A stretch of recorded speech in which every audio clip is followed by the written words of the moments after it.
Good evening and welcome to this after party edition of the Toxic Happy Hour. It is secret.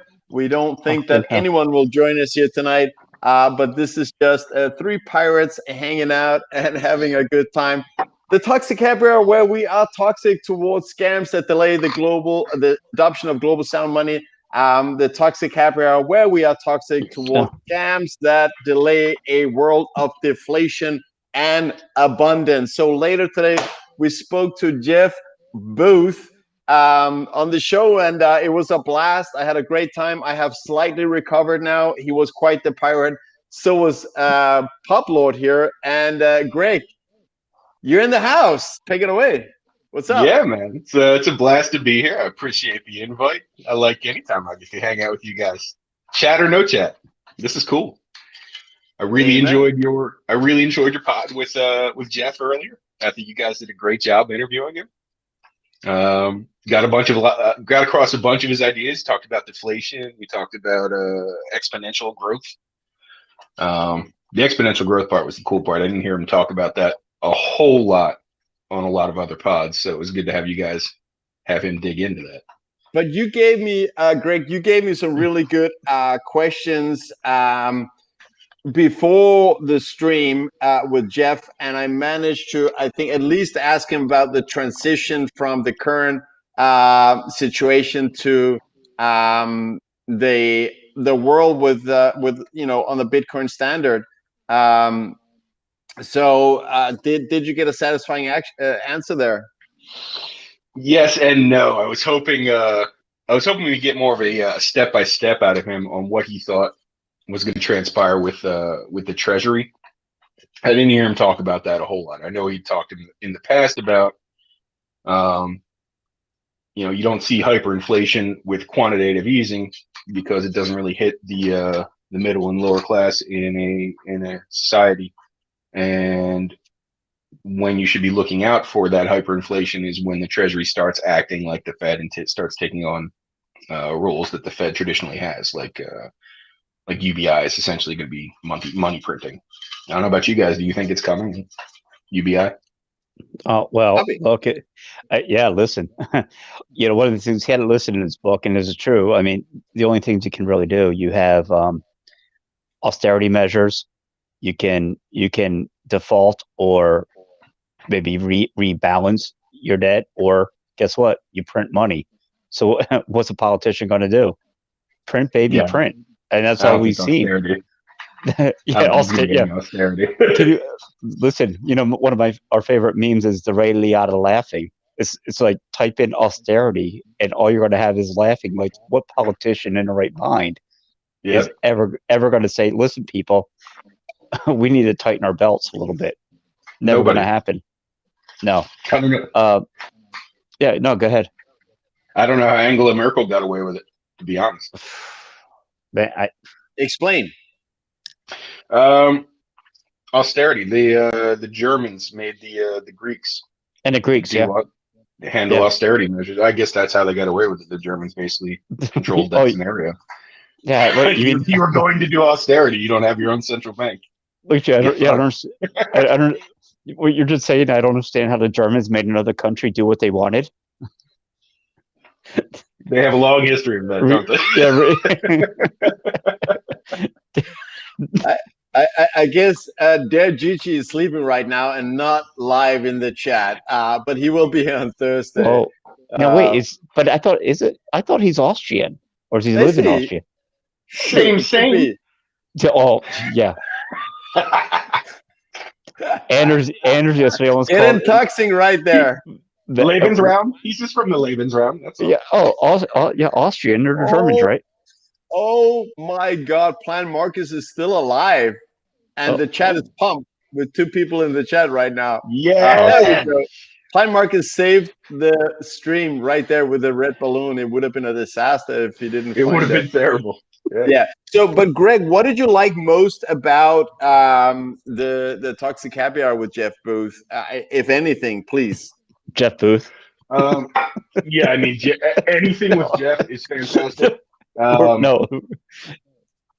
Yeah. And it was nice that you guys got him to a more comfortable place, I think, than I've seen him before. So he felt far more at home. My favorite question that you asked him was which of the boards he's sitting on are they talking about a Bitcoin standard, and like what kind of time frame are we looking at? Because you could tell he wanted to talk about it, but he couldn't. And you guys are on the streets like, how do I say this in a way that I don't compromise my friend? He works at a $10 billion company. I was on Google looking at Vancouver $10 billion hedge funds instantly, trying to figure out who this guy was. What did you find out? Can we drop any names of potential candidates there? I mean, we don't want to. I wish I didn't find out anything substantial.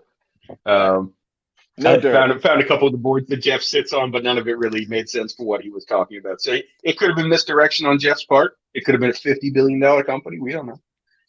Well, one that I really wanted to ask him, and like I said, I think we asked this to Brady when he was on, is because he knows, he talks all these boards, he consults with everyone, and he talks off to the side, and I'm just laughing thinking, how many guys that were smart that are fit to be tied, that they wanted their company back in March and April to go all in and do this, but they didn't have the power that a Michael Saylor does to do it. Watch a Michael Saylor kicking themselves. Yeah, talking about that. But what he did say is like, look, I know, yes, they're out there, but they had to only use their private money, which we know Michael Saylor uses not only his private but public. But how many companies have a CEO that was willing to do this at $6,000 Bitcoin, $7,000 Bitcoin, that are just now kicking himself in the ass? Well, that we're personally acquiring a boatload of Bitcoin at 3,800 and $6,000 and $7,000, and see Michael Saylor pull this and go, oh man, I wish that was in my treasury. My key takeaways, and I'll see if I can remember what I was just thinking about. But first of all, I mean, it's late in the day. I've suffered through a toxic happy hour with Pirate Jeff Booth and Pirate Publord, so I'm just here breathing and trying to survive. But a key takeaway for me, two things. First of all, he doesn't want to talk in absolutes, but he gives it 100% probability that Bitcoin will succeed and become money of the world. That was funny.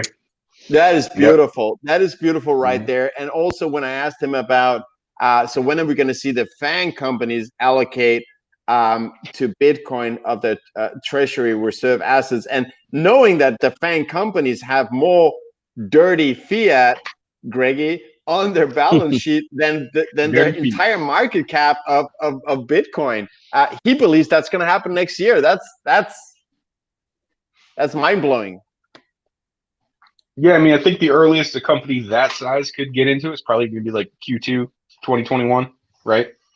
If you're talking about the Saylor timeline, when he was talking about how much red tape you probably had to go through for a publicly traded company to start acquiring some Bitcoin, and you're looking at Q2, that's when the real news is going to just start smashing into the internet. Oh my God, MicroStrategy who? But yeah, I mean, you've got he said he thought Amazon was probably going to be the first into the foray, right? He thinks Amazon. Corey Clipston thinks it's going to be Microsoft. Microsoft makes a lot of sense. They've been working on that identity programs with Bitcoin. They've been programming on the blockchain for a while now. A lot of free cash. Yeah, it sure goes hand in hand with the vaccine. I'm just kidding. But yeah, who knows? It could be Microsoft. What percentage? When you talk, look, Amazon, Apple, they have all different market caps. Is there a wholesale value they go in with, or do you think all these FANG companies go in just, 5%, 5%, 10%? Is there a percentage, or is it more? Or some companies just going to be more, I guess, emboldened to do it? Or do you think it'll be a standardized? You know what the safe thing is? Let's all just do 2% or 5 or 10. I think Druckenmiller and Fidelity have laid the groundwork for what it looks like for a large publicly traded company to come into the space. I mean, they're both advocating for 1 to 5% of the liquid assets to go into it. A lot of the high net worth individuals I see being interviewed or writing articles are saying that anywhere up, I'm seeing up to 10%. I mean, Michael Saylor's the Chad of the space. I mean, he just went all in. Well, But, let's be, yeah, yeah. does his position change what they would think is like, yeah, let's do 2 or 3%. And then they look in like, Jesus, this guy just took his initial buy-in at $11,111.11 Bitcoin, and he's basically almost doubled it. Did that change the game for them? No, I think he's a one-off. I think he looks around at his billionaire buddies. He wants a seat at that 100 billion plus table, and he sees this is his shot to do it. I mean, he's been a tech entrepreneur. He's been the CEO of his company in a tech space for the longest time for any publicly traded company. And he's watched Jeff Bezos and who else? Tim Apple and Steve Ballmer and Bill Gates get obscenely wealthy while his company's pumping out 50 million in free cash flow a year. I think he sees this as his opportunity to sit at the big table. I think larger companies like Apple or Amazon or Microsoft, where they have a much bigger market cap, are going to want to, instead of try to reach for the sky with market cap, they're going to want to try to protect their space. So they're going to diversify more. So you're going to see smaller allocations to Bitcoin out of those larger companies until it becomes more obvious that the Bitcoin standard is really the way to be for the company. Is there? I don't understand what's not more obvious of what we've just seen this year. Is there anything more obvious than the greatest store value? Think about it from a position of Apple. You got $1 trillion market cap. Are you going to take all of your money and put it into an asset that doesn't have a market cap that's the size of your company yet? You're not going to do that, especially when in the past you've seen 80-85% bear market drops. Absolutely not. No, but my point is this: they should at least have a 1% position, or mean, they could. I just think that, look, if these companies sit down and try to be smart and look at Bitcoin compared to fiat currency, you kind of work out what is best. It's not, we want 10% something really good and 90% something that just keeps losing value. Once you realize that Bitcoin is even an interesting place to put your money, and you see how much better it is, like, why would you even keep 95% in dirty fiat, which is just an ice cube melting away? I mean, you're going to keep a certain percentage in dirty fiat in whatever local currency you're transacting in. You got to pay your employees. You got to buy goods locally for whatever product you're creating. No, listen. It doesn't need. It needs to be inverted. 1 to 5% needs to be in fiat. Yeah. The rest of it. Right. So I'm saying, I mean, there's nothing more conservative to me than these companies. 1% to 5% or even 10% of Bitcoin is an absolute no-brainer. I mean, that is as conservative as you can be. Like you and I, or you talk about the risk we can do. 50% is to us a no-brainer. I'm talking about, but to the old school people in their 70s, even the ones that I think of the movie Author, had the old money. Yeah, oh yeah, you're young. Look it up, Greggy. Yeah, I'll have to look it up. Author was from the 80s. He was the billionaire British playboy, just like to go out and party all the time. But anyway, sounds terrible. Yeah. Oh yeah. No, it's good. I didn't understand. I tried to get this out of Jeff too. Is how do people so smart in charge of these companies can't even see a 1% allocation or 5%? I don't understand how they can't see it. They're that brilliant to start these companies, and they can't look at an 11-year track record of Bitcoin, and they can't see the money printing going on. They can't see the negative yielding bonds that are being offered. How do they not see this? What are they missing? I don't think it's that. I think that they have regulations in place that are obstructing them from making acquisitions of Bitcoin on the company book. And I think there's probably a lot of companies that are private that are holding Bitcoin that we just don't know about. All the Tahinis of the world. That's it. You bring up an interesting point because until I forget his name now, but I remember him on one of the podcasts. I talked about the family offices that are going to be sort of the next group that comes into this. Oh, they're already in. Yeah. Well, already, but they have a lot more flexibility and leverage to do this. But yep. How would you best describe what a family office is to people? My understanding of what a family office is a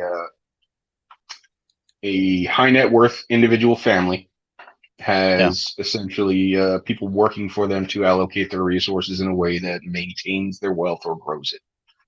Right. So they're quietly buying. Is what you're saying. They're quietly buying. Yeah. They're quietly buying Bitcoin. They've got real estate. They've got stocks. They've got bonds. They've got just a diverse allocation of resources that protects their net worth and maybe grows it for them. I'm angry because I forget his name. I'll find it again because I reached out to him because Anders, I think he'd be just a cool guy to have on the show because he represents family office. Who's that again? I forget his name. Hang on. I can look right here for you guys. Hang on. You guys need to get Stephen Van Meter on the show. Bond King. And who's that? Damn, who's that?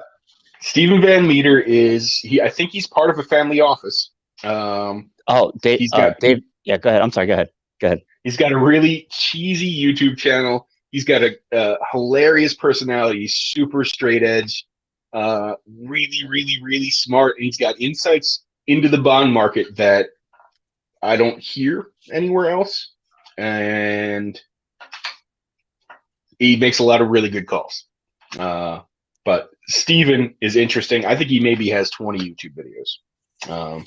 Check him out. Definitely worth your time. Right. Send us a link there, Greggy. What you just said reminds me that a really good friend of mine in Denmark, I believe he still is. I've been a little bit out of contact the last few years. But he was head of bond buying in Saxo Bank. And I don't know if you ever heard about that sort of like investment type of bank in Denmark. But he was head of their, I believe they call it fixed income products, which basically is bonds, probably still is. It could be fun to have him on the show because he, if anyone knows about bonds, been working with that for the last 20 years.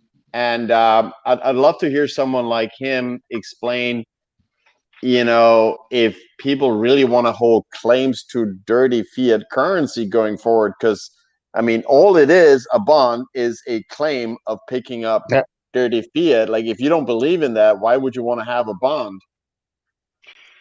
Yeah, the bond market's, in my opinion, the biggest ticking time bomb out there.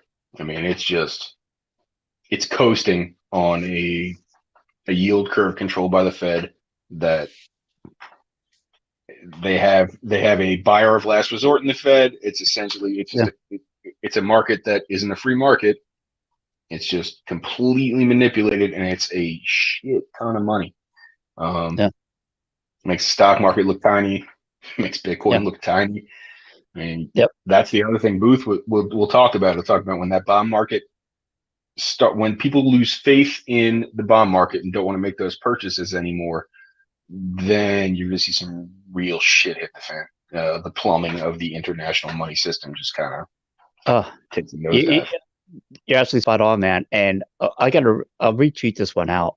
And it's actually one, believe it or not, one of the first time I ever had an interaction with someone I consider like, wow, that's a big name that liked something of mine, was from Safadine. And I did the chain assassin meme. You know that the one? Chain assassin meme? The chain. It starts where it's got a person in front, a person behind them with a gun, a person behind. Yes. So I had done one, and I think the first person was cash reserves. The second one was bonds. I don't know what the third one, but the sniper on top, I put Bitcoin. Okay. Yep. I'll try. I'll find it for you again, man, and send it. But it is so true. But what's fascinating is this is the way Saylor is attacking the industry. Got rid of all his cash. Now he's moving on getting rid of he's taking loans out because he's going to outstrip the bond market.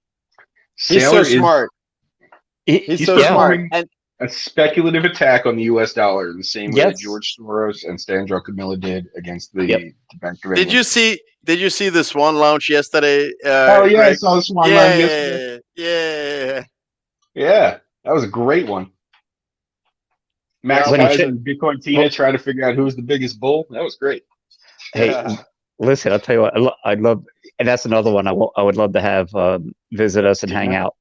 Tina, man. Kaiser? Listen, he was the first probably Giga Chad bull to me. The guy's so bullish on this stuff. He was a bull at $1, right? I wish I knew. I wish I knew. $1 Bitcoin. Oh God, $1 Bitcoin. Come on. Yeah, 11 years from now, people go, "Oh, I wish $20,000 Bitcoin. I wish I knew." I didn't. So yeah. So what was your story? Greg, we know it for a while, but what was your first foray into Bitcoin, roughly? The first time I heard about it was in 2011. I read the white paper. I tried to do some mining on my computer, and I couldn't figure it out. I was busy with life, and of course you couldn't, Greggy. Yeah, of course I didn't. Asshole. But right there for you, Greggy. Here she is. Oh, there it is. Here you can mix it with the Macallan. That'd be good. Yeah, that's where you are. You're at the Launchpad platform right now. Me, I'm looking at the what do you call it? The landing field, whatever. You try to come in for a soft landing. I'm trying to come in for a soft landing. The only thing I can have right now is cold water, cold milk, and cold diet. You were saying, Greggy, you were on about something. Yeah. 2011, read the white paper, got super interested, and then just the life around me exploded. And I had to forget about this stupid internet money thing that I thought was interesting. Yeah. I think the next time I really got interested in it was 2016, right around the halving, because it was hitting the news. I was like, I need to figure out how to get me some of this. And Coinbase was letting people purchase. Anybody who's watching, don't use Coinbase. Coinbase was going, bought some coins on there. I bought I had like at most 10 at once, and I remember I sold them for a move. I sold them to help to pay the movers. I was like, oh cool, I've got the. And it was like, I want to say it was like 3 months before the bulls started really rumbling. Fuck! And then that's awesome. I want to say 2017. I was an ETH head. I was collecting a bunch of ETH. I was just hoarding. I watched it go all the way up to like 1,500. It was going to do the flipping. I was rah ETH, and then everything crashed. Oh my God, we have the crypto boys in the house tonight. We got Head and Litecoin Head here. Yeah. Awesome. Well, I guess not, but whatever. And then I want to say about a year and a half ago, maybe, I started reading Bitcoin Standard and Mises and Rothbard, and found out, and I was listening to Preston Pish. Preston Pish is really who turned the table on me, because I was listening to his investors podcast, because I love Warren Buffett. He was a value investor. Preston had great ideas, a cool podcast, and he kept fucking talking about Bitcoin. I was like, why is this guy talking about ETH? And he had some guests on. He had Mark Yusko on. That pod was awesome. Really got me around the corner. I read that Breedlove paper, The Number Zero in Bitcoin, which blew my mind. And then the real pin in the balloon was American HODL calling me an idiot and a fag for owning ETH at all. And I'd say within like a week or two, I'd sold all the ETH, just converted it right into Bitcoin. I love. Here we are. I'm full tilt maxi at this point. Yeah, here you go. So it's funny. Hey, Preston Pish, if you're out there, love you, my friend. Mm-hmm. So I don't think he's watching, but nice try. Yeah. No. Hey, hey, listen. Between Princey and Jeff now, we're only 1 degree of separation away. But he's been one of my favorites in the space.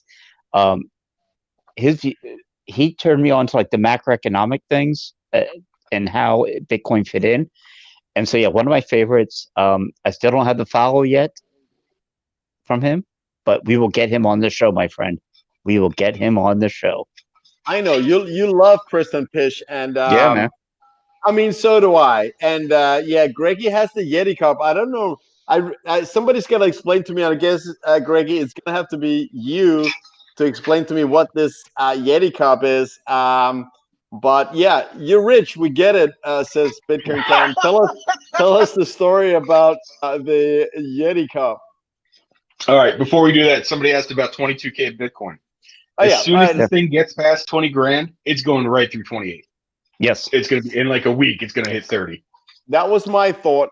That was my thought. Yep. So a day after it hits 20. Yeah, look, like absolutely. Like we're now knocking on 20, taking down that sell wall. I don't think any of the sellers have put in those prepared sell limit orders anywhere between 20 and 30. We're just gonna shoot up through those 20s. Gonna go straight to 30. Max Kaiser says 28, but let's just say 30. 30. It's a round number. Yeti is a really expensive thermos, is what it is. That's all. It's name brand recognition. Is that what you? That's what you can buy after being an Ethereum investor, Greg? I dumped my bags on somebody. And some poor schlub sold me his Bitcoin. I'm okay with the trade. So definitely okay with the trade. So was it only Ethereum? Because my story was, I hear about this at the end of 2017, and I went, well, fuck, there's only 4 things on Coinbase being offered. I better diversify. So I got 25% of each. But thank God. Yeah. But thank God by March, thanks to many maximalists. Not a bad way to enter the market not knowing anything about it. Let's get for them.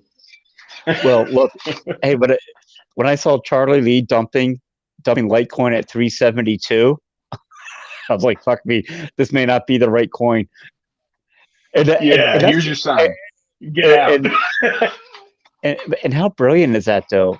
You know what? One of the most brilliant things about Bitcoin is it woke me up to the fact, wait a second, Satoshi Nakamoto, no one knows who the fuck it is. Well, I got 3 people. Well, somebody knows who the fuck it is. Well, someone knows. Yeah, well, 3 people. Well, Adam Back and Nick Zaba know, of course. And I mean, if we, it's not Adam. No, I'm joking. Oh, we're gonna identify him tonight, like Jack the Ripper. Is this like the Jack the Ripper episode?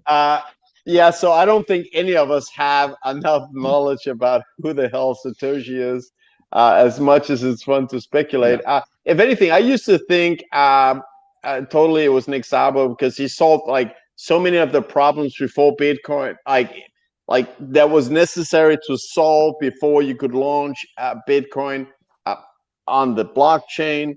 But when there was a challenge left, he withdrew and said, like, for the first time ever, all right, I give up, guys.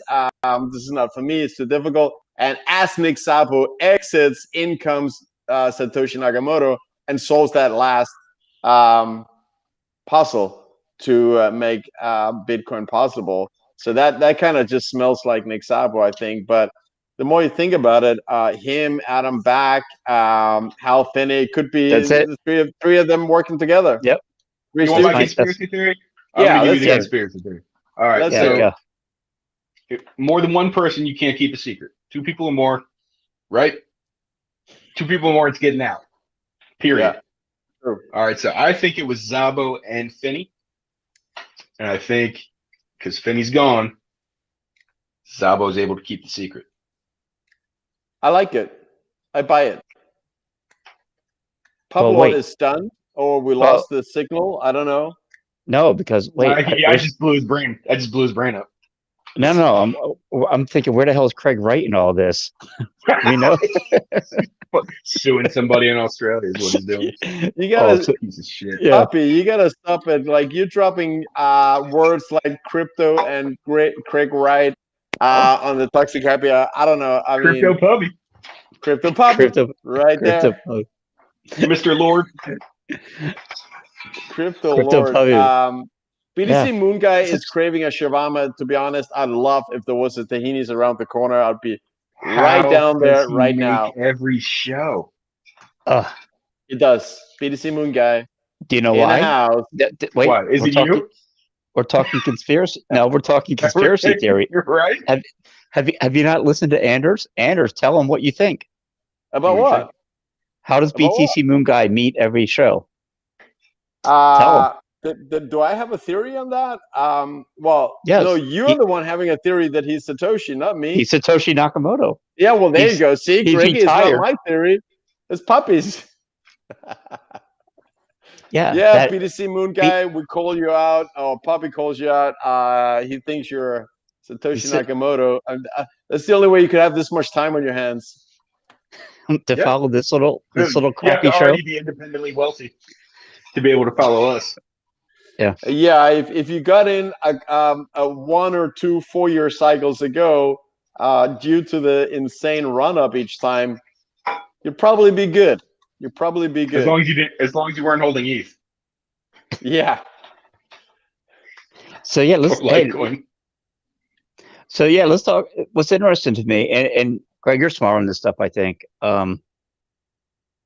When it comes to, no, I know I had a joke lined up there. I wasn't going to go there. No. When it we are live now. Just remember that this is not the DM chat. No. What I find fascinating, there's going to be many coins, of course, that come in, and they pump in quickly against Bitcoin, go up in value. I love when you can go to a site and you watch the history of any coin against Bitcoin. It is a black diamond in skiing terms. That you're going downhill. So what is the longest time a coin has actually gained value against Bitcoin before it dropped off? Do you think? I don't know. Who cares? 18 months. 18 months tops. Yeah, no, I'm curious because listen, because I talk to friends and when they say, well, what about this coin or that coin? I say, look, they were good. Nice. After 2 years, 3 years, that coin was going downhill fast. No one has that big picture. So I didn't know if you've been around the space long enough to have an idea of how quickly just shit rolls downhill. Oh, it rolls downhill real quick. My favorite is XRP because you can watch the little heartbeats every time it runs up on whatever news they have, whatever bank they're partnering with, and then they dump one of that, a billion of their 100 billion XRP they're holding in reserve on these dumb fucks. Sorry, guys. Don't buy XRP. Don't be sorry. Sell that. Don't short it because anything denominated in fiat currency might go up in fiat price, even though it's actually crashing real time or real value. What else? I had a weird experience the other day. I don't know if you guys have had this. I was driving my car and I felt a physical shift in my perception on value. I felt that I was starting to value things in Bitcoin and Satoshi as I was driving to the office the other day. It was weird. Yeah. It was real. It was like a spiritual experience, which is weird. Nice. I'm an atheist, but I love Bitcoin. Yeah, but so did you see anything moving over the sky? Anything? Any lights? Any alien involvement there, or how did it play out as you were driving? Did the music change in the car? No, I was listening to an audiobook in the car. You guys, I shared my Audible history with you guys today. I'm addicted, but I was listening to Rothbard, and I was just watching the traffic, and I remember seeing the cars, and I was looking at that. I was like, "Oh, that's a nice car. I wonder how many Satoshis that is." And I'm not thinking in dollars anymore. Yeah, Satoshis, that's the standard, man. This is what I've been saying for quite a while, and honestly, I can't remember that since I discovered a Bitcoin and kind of like had my mind open for it, that I didn't think in sats. And the reason I own 0 assets today is because I see all assets crashing in terms of Bitcoin. So I don't want to hold so-called assets because they are everything is crashing, measured in Bitcoin. And as I was thinking earlier today, all my actions are focused on maximizing the amount of sats that I have. So I can't own a house because it makes no sense in terms of sats. I can't own a car; it makes no sense in terms of sats. I am sats only, and then the rest is rental. Because when you have something like Bitcoin that I believe will go up 15x minimum over the next 1.5 years, buying a car will essentially, to me, the way I look at it, will be it costs 15x more than it actually does. Like when I look at it on where Bitcoin is going. Yeah. Pubby. Yeah. Pubby Greggy. So, real quick on that, and we didn't get too much into it. I remember an earlier podcast with Jeff when he was talking about, hey, don't gloat on other people if you own assets, because the system right now is designed to pump assets up. That's how it's designed. UBI for the rich. At the time, most people that did that stuff, we were referred to as like sort of the look at the conservative dork. He's buying a home, he's investing in the stock market. Well, guess what? It's paying off in a way. And I'm not going to dance on any graves for it, but I'm also, look, I still have some money over there that's saying the stock market. We had like Dave Portnoy. The stock market's going, but it's going, is what I'm saying. As an investment thing, it is just, it's still pumping. I didn't know it was going to pump because of artificial money printing, but it's still going. I don't know what to do about it and convert it over, but there's going to have to be that transition at some point. Painful transition. What do you see, Greg, when it comes to terms I will as far comment on that, but I want you to ask the question to Greggy. Go ahead, Poppy. Sorry, I interrupted you. You had some question for Greggy. Yeah. No, my bad. I'm used to it. I should have been prepared. Greggy, so when it comes to this transition from these assets getting pumped to when they're going to start falling and into Bitcoin, how is there a time frame on that, and how quickly does it happen? I know it's not an easy thing to guess at, but I'm just curious your thoughts, because at some point the assets come down, and I've heard it from many people talking, and then your Bitcoin can be buying back up those assets at a much cheaper rate. I think when UBI starts, you've probably got something like a 2-year time frame before hyperinflation. Before hyperinflation is really a problem. I mean, you look at a chart of like Weimar Germany, where they're doing fine, and they're clearly pumping with some fiat, and then it just hockey sticks straight up in the course of a year. So I mean, you don't get a whole lot of warning. If you look at newspapers of the time, the headlines before stuff like that happens it's harder to put a timeline on it. It's easier to say, here are the things to look for. You look for when the Treasury starts acting like the Fed. You look for headlines in newspapers like the Wall Street Journal where they're saying that CEOs and high net worth individuals are looking to preserve their purchasing power or preserve their wealth by stashing money either in different currencies or in gold or in Bitcoin. Those headlines are going to be very telling. When they happen, you're going to start. Those are the precursor to a hyperinflationary event. And then I think Jeff's right. I think when it happens, you're going to see a 90% drawdown in the value of assets like real estate, stocks, bonds. It's to say it's going to come crashing down. It's going to suck. It's going to be a lot of pain for a lot of people. I don't know what to do about that part. Yeah. Well, yeah. Well, that's Bitcoin. That's it. Well, that's it. No, but that's the next. Hey, Pubby. Yeah. Can I say something? If it's intelligent, yes, go. Well, okay, then I probably shouldn't say anything, but I'll try anyway. Thank you for the word there.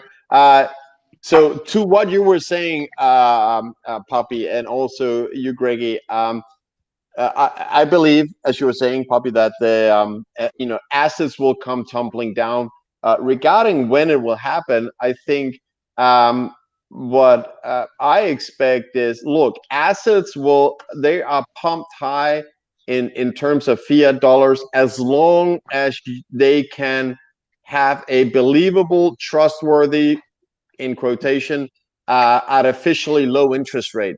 As long as money is as cheap as it is in terms of, the US dollar, for instance, in US, those assets will be high in terms of dollars. But once Bitcoin replaces fiat currency, US dollars, and the trust and credibility in the dollar collapses, then those assets, because they no longer can be kept up by an artificially negative or 0% interest rate, but will start being priced in the interest rate of the free market. Once Bitcoin is money of the world, there will be a free market interest rate on Bitcoin for companies that need to borrow for their working capital, etc. People that want to borrow for a house, etc. It will all be based in Bitcoin. The interest rate won't be artificially low. It will be market rate, which is much higher than what it is today. So when Bitcoin takes over and that interest rate is set at a free market like level, which is, I don't know what it is. If it's 5% or 15%, I'm not really sure. But what I know for sure is it's much higher than the artificial zero. It's a lot higher than zero. And when that happens, and that no one no longer cares about a US dollar free money, because nobody wants that free money. When Bitcoin replaces dollar, those assets will come tumbling down like it was 1929 all over again. Are you guys familiar with the Thucydides trap? The what? Oh yeah, is that a band? The Thucydides trap. Oh, no. All right, so a Thucydides trap is wait. Have you seen our show? Have you seen our? Of course. No. All right. So wait. Is this so like the one? Thucydides trap? You both should know this. A Thucydides trap is where you have one world power, an existing world power that's in decline, and a world power that's on the rise. All right. So a waxing world power and a waning world power. The Thucydides trap is that the last 16 times this has happened, I think it's 16. I could be off on the number, but last 16 times that it's happened, 14 times those two countries went to war. Only 2 times did a Thucydides trap end up in a peaceful resolution. Right now, the Thucydides trap is the U.S. and China. China is the rising world power. The U.S. is the world power in decline, and that situation is going to exacerbate the currency crises. I'm not talking about when you play with yourself, Pubby. No, I'm talking about when things get worse. All right, so there goes my YouTube channel. There goes done. You get canceled tonight. One of the things you're going to see in headlines as well when you should know a hyperinflationary event is coming is when the problems with the currency get placed on the outside other, and in this case, it's going to be China. They're going to be thrown through the mud in the newspapers. They're going to be talking about currency manipulation. They're going to be talking about stealing technology, stealing labor, taking our industrial base away from the U.S. But all of that's going to play into the government's narrative on why the currency, why things are getting more expensive. So when you start seeing in the news China being blamed for things being more expensive, that's another telltale sign that we're headed towards a hyperinflationary event. Yeah, it makes perfect sense. And what I was struggling for earlier was an idea, a thought I had way back, because I believe you are a Trekkie fan at the end of the day. Yeah. Absolutely. So I'm thinking of the Kobayashi Maru episode. The no-win situation. What's that? So we're cheating. We are cheating. Everybody here's Kirk. Everybody here's Kirk. You got to give Pubby some credit for pulling that reference out. Hell yeah! Because that's where we are, my friend. Explain it to the viewers, because I'm sure we have plenty of no trekkers in here. Of all three of them, how many are in here? We got 13 live viewers, which is amazing since you're on, Greggy. I thought that for sure meant we had 0 the entire time. Yeah, oh my one. God. So, RDBDC is actually awake now and near in his casa near Stonehenge. Holy shit. Stonehenge time. Okay. It's almost 2 a.m. he says. So you'll like this one, Anders. This is an old episode of Star Trek. And I think he's a Starfleet Academy, and Captain Kirk is put into a training scenario, which basically is no win. You can't. They design it for everyone that's in there that's going to train. You cannot win. You cannot win the scenario. So what does he do? He goes in the background, rearranges it basically where he can win. And this is Bitcoin. Bitcoin is outside of the training scenario. It's the beautiful thing outside of a scenario. And yeah, so that's the Kabi. I think it's the Kobayashi Maru. Kobayashi Maru. So this is a captain. It's so many. You guys know so many fancy words. I swear to God. So it's just because English is your second language. It's called English. It's called English, man. It's good. But you know what's fascinating about it is it's difficult. Hey, look, Captain James T. Kirk. He was the Satoshi Nakamoto of the '60s, man. He was able to find a way around the system. Bitcoin's outside the system. Okay. I like how you brought it back home. You were losing me for a second there. He was the Satoshi. Captain Kirk was Satoshi Nakamoto. He was losing it. I was hoping you would make that make sense. I'll bring it home, baby. I'll bring it home. Yeah. No, Pubby brings it. Pubby brings it every time. That's why I can go live with Pubby being unprepared, because he always has something to say. Doesn't matter if it's good or bad, but if I run out of topics, Pubby always has something to say. You just go reset the node and he'll keep talking. Yeah. I just leave him on. Okay, so let's not walk around or forget the elephant in the room that's been here ever since the three of us went live. This is the first time the three of us have been live together. The three of us have made bets on YouTube. Well, have we been anywhere else? I don't know. Not that I recall. There he is. Well, yeah, I was kicking things over here. I got to check it out. I like how you guys both try to bring me out of it or interrupt me now. But the three of us have a bet, me against you two together, because you need to be holding hands. You need each other's support in the bet here. Absolutely. Yeah. And yeah. Well, so if there is a 50% drawdown in 2022, I win unlimited high quality steak dinner and beverage with Greg.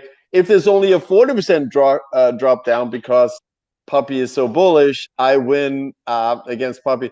To be honest, guys, Jeff Booth talking about one of the FANG companies buying Bitcoin next year.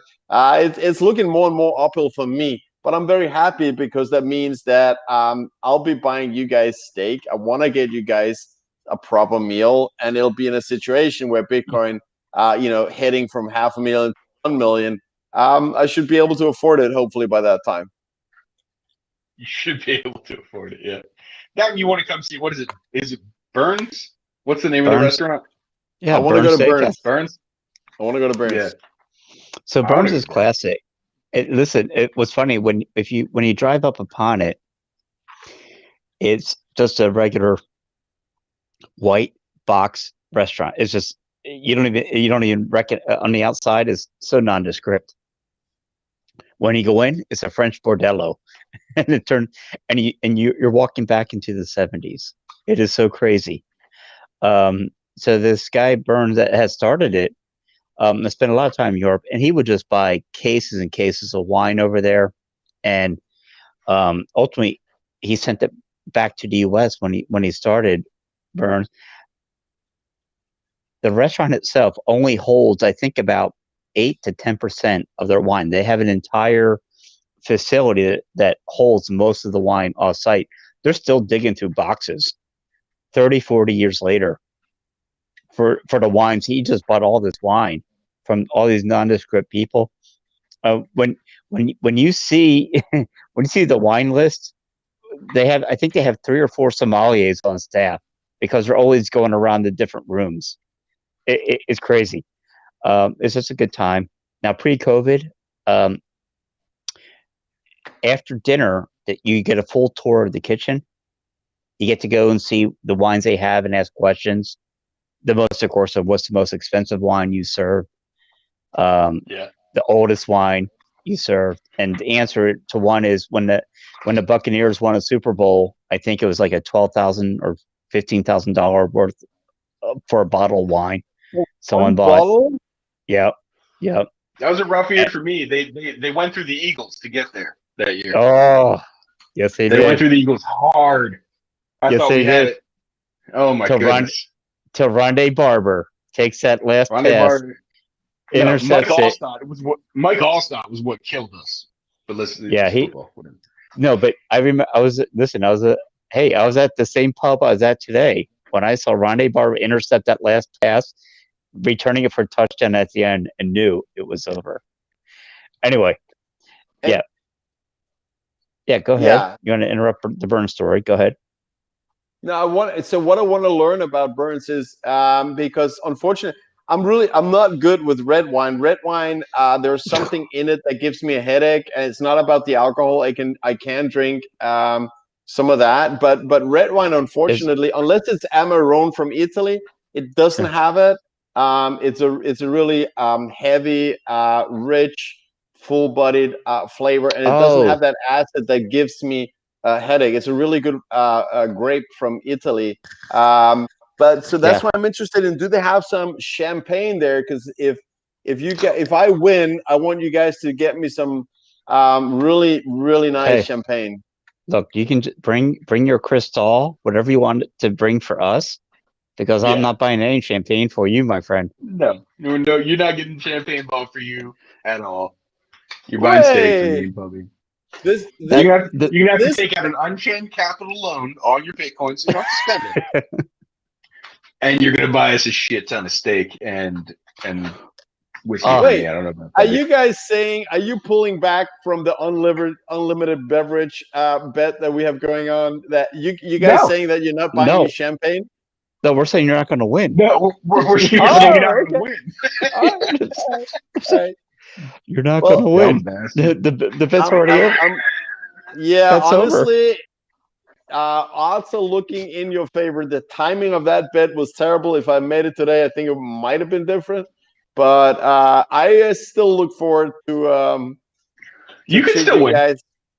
You can still win. I could. Yeah. Thank you. You can still win. You won't. It'll be a sad dinner though. Hey, congratulations, Anders! You won. Bitcoin came back. Yeah, great. You won, Anders. Enjoy your steak. You won. We pulled Bitcoin back 50% of its value. Yeah. Everyone is poor. Everyone's crying, and we're sitting eating steak and pissed off and crying and depressed about the price of Bitcoin going below 100,000. Right. It's not going below 100,000. Sorry. Well, so here's a question. I mean, honestly, now, Anders, you've had a chance to reconsider. Honestly, Puppy, yes. What's your pullback story now? How much? No, I stand by those bets 100% because it is a win-win bet for me. If the price of Bitcoin goes down, I'm gonna get some food that I otherwise wouldn't be able to afford to put on my table. If Bitcoin goes up, I should be able to afford you guys a little beef on your plate. So it's a win-win for me. You guys are the ones that created a situation where if things go south for Bitcoin, you also have to find money in your pocket. I like that. I like that. I take that bet any day. Hey, listen, I got a little bit of fiat. There's I keep more upside in aside. the bet for Anders. There's definitely more upside in the bet for Anders. And honestly, fair, I don't But know, I'm not sure he fair hopes we warning. win. It was pure luck. I realized afterwards that, hey, this is a win-win. Honestly, I did not know when I I had to entered it. I point it didn't out think for about you. it. Sorry? So I had to point it out for you. Yep, you had to spell it out. I appreciate it.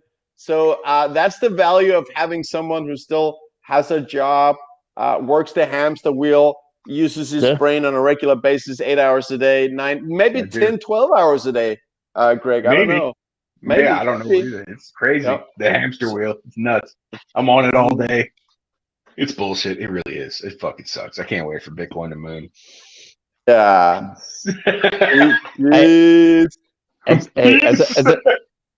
I mentioned earlier, man, it warmed my heart to having this show today with the booth, knowing Greggy was out there just typing away on the company dime.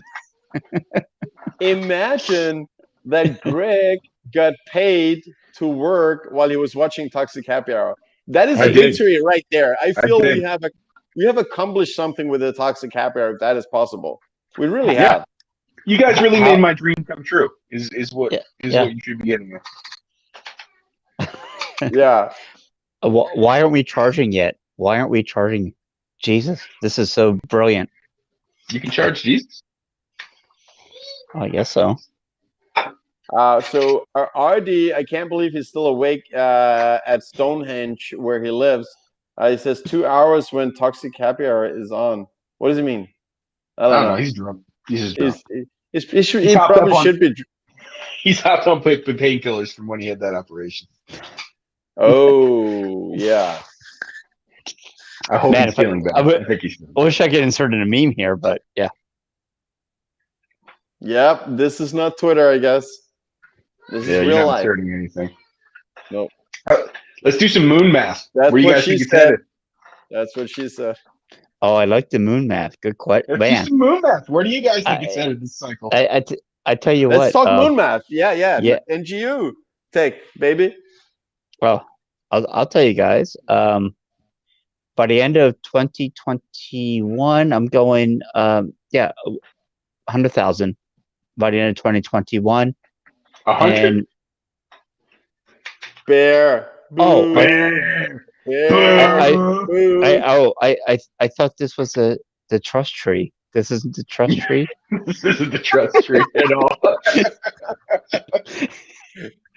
This is where we trust each other. This is the wrong tree. You can open your heart and not be ridiculed. Go ahead with your $100,000. Yeah, go ahead. Tell us. By the end of next year, 100,000. But by March, we're over 300. Boom. I actually love those two predictions because what I can hear right here is that Pubby actually has been listening to me because he's saying what I'm saying. He's saying you win. He's saying you win. No, because did I talk about a retracement? No retracement here. You said 300 to 100. No, he 100. Said from 100 to 300. 300. Sorry. And then we go. Yeah. I've been drinking. Okay. All right. Yeah, you had your Veti cup, whatever, Yeti cup. But after the 300, that's where it's really exciting to see if we will have a retracement, drawdown, whatever it's called, or not. No. But I absolutely agree that we'll see minimum 100,000 Q4 next year, probably, late Q4. And then I expect minimum 300,000 in Q1. And I honestly start thinking that there's a real chance that we could see 400,000 in 2022 first half of the year. I don't know. I mean, big talker now. Yeah, big 400. To me, I don't even the price. I love number go up technology, but I don't think there's the pullback. You just won't have the pullback that you had when you hit $100,000 and you had this much money on the sidelines waiting to get out of a US dollar, and you're going to tell me that they're not going to pump in to Bitcoin, and then all of a sudden they're just going to put, no, it's done. If it hits the 100,000, which we know it will, or I know it will, next year, yep. Well, Anders is a bear. I'm just trying to convince him. When it hits 100,000, who in the hell in their right mind pulls money out at that point against a US dollar? So I agree with that. I want to hear now Greggy's prediction for Q4 next year, Q1, Q2 2022. What's your thoughts, Greggy? And this is no bet on the line. You can open up. It's just trust tree. You know, we're good. I think Q1. I think we're all on the same page. I think 100K Q1 2021. And then I think Q1. it maxes. Fuck, nice. Isn't that what you guys are saying? Isn't that what you guys are saying? Did you say Q1 2022? No, 2021 Q1. 2021. Are you saying next year? Q1 next year? Within 4 months? Yes. Yeah. 100. 2021. 100 grand. 100 grand within 4 months. I smell another bet. Bet. Greggy. I don't want to take another bearish bet, but I think I'm willing to take that one. I don't know. I got to think about it. My convictions aren't that strong on this one. We're just playing moon math here, boys. Moon math. Okay. No bet. No bet. Just warm talk. All talk, no war. And I get it. I think the cycle maxes out at 800 grand this time. 800? If we reach 800 in this bull run, there will be no bear market. Because I think, that's part of why I think we get to 800. I don't think there's going to be much of a bear market, but I think stock to flow is a very good mile marker. I think 280. I think 280 is a very good mile marker, and I think we overshoot that by 2-3x, just like we did last time and the time before.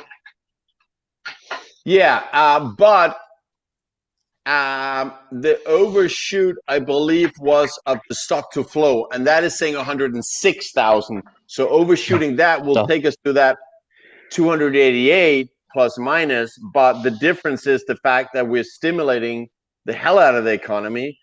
So I think there's a good chance we're going to go definitely above 288, definitely above 300. But this reminds me of at the end of 2016, I was sitting with a couple of Bitcoiners on a cafe in Dubai, end of the year 2016. Bitcoin was getting close to $1,000, and we were guessing where will Bitcoin be by the end of 2017. And the most bullish bet of the three of us was like, you know what, maybe it can reach 3,000 end of 2017. You know what, 3,000 could happen. Dude, when FOMO happens, it's insane. Yeah. So, you know what's interesting? And Greg, I would like to hear your view on this. Why? Well, because I'm on the channel, goddammit. He's been here. He's been here an hour, and he's smarter than you. Obviously, I got to hear someone else. Clearly, I mean, he's got a job for once.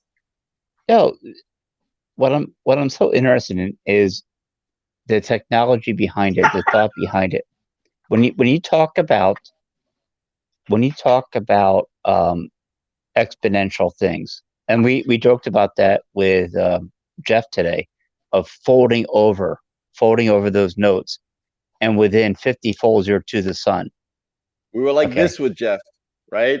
Like this. You were. Oh, you guys were just like that. It was fantastic. Hang on, phone call from Jeff. Okay, Pubby's talking. Pubby was saying something. No, what's fantastic is how quickly the exponential side of things just ramp up. How quickly that we don't recognize. We don't recognize how quickly things you go from this to that, and boom, it's double. The size is doubled and over. We're talking about Bitcoin. Who's going to tweet out and tag Greg mentioning his $100,000 prediction by the end of Q1 next year? We're talking less than 4 months from now. Chairforce have W. Greggy, you have been Nobody's gonna dubbed care. Greglet Dance. Nobody's That's a fair assumption. That's a fair assumption. Go ahead. I'll tweet it out. Lapra is calling it Greggy Bull Bull Bull. Yeah. Yeah. No, but here's the thing, and that's what people don't understand with game theory, how quickly it jumps. It just jumps. It jumped because, like, for example, we talked about this with other guests. Man, it's not about the great. You have 1,000 people 10 years ago, 5 years ago, even last year. You only need one person with 100 or 1,000,000 times the pricing to get in, to actually change the market and what they're buying. I saw recently just Grayscale and PayPal. What they're going to be buying pushes us to like 200 grand. Stupid. You think that's going to be the only people buying? Well, MicroStrategy this year, they bought in, it was, let's see, 42 days worth of Bitcoin was their initial foray at that price. All it was going to take was seven other, if you call them one company, it only took 7 other companies of that size to buy the entire year's supply. Now imagine in 4 years when the daily supply of Bitcoin drops from 900 to 450. Boom.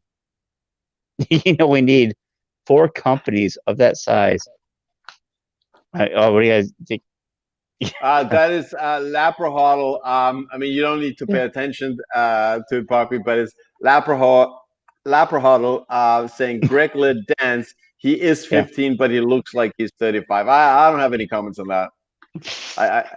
It's just, it happens to be on the screen. That's all. Wow. That's the only original content I put out today. No, it's busy at work, okay?